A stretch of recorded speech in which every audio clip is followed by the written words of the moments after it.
চলুন পৃথিবীর চকলেট পেলেই খেতে হবে এমনটি নয়।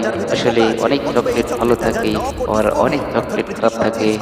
চকলেট কিন্তু আমাদের দাঁতের জন্য খুবই ক্ষতিকর। সুতরাং চকলেট খাওয়ার আগে কোনটা ভালো এবং কোনটা খারাপ সেটা দেখে খাওয়া উচিত। রসুনের গন্ধ তো বেশিরভাগ মারাত্মক। ক্ষেত্রে যেমন চকলেট খেলে বাচ্চাদের প্রতিবার মনে দাঁতের হচ্ছে সমস্যা হয় এবং খাবারের হজমের ক্ষেত্রে কি করে চকলেট জানলে যে খুবই ভেতরে ক্ষতিকর। বিস্কুটের স্বাদ কেমন হয়? সুতরাং দারুণ ব্যাপার তো। চকলেটকে হ্যাঁ আমাদেরকে ঠিক। এড়িয়েই চলা ভেতরটা উচিত। দেখতে কিন্তু বেশ ভালোই লাগছে। আপনারা দেখতে পাচ্ছেন আসলে চকলেট এটা এটা অদ্ভুত রকমের খুবই খারাপ বাজে সুগন্ধি চকলেট। মাত্র। বেঁচে সেই থাকতে আমি আর চকলেট কোনোদিন খাওয়ার এটা কারণে খাবো না। সে মিল ওয়ার্ম চকলেট। অস্বস্তি ফিল করছে। পোকার টুকরোগুলো বাইরে চকলেটের বেরিয়ে ভিতরে আসছে। অনেকগুলো পোকামাকড় আছে।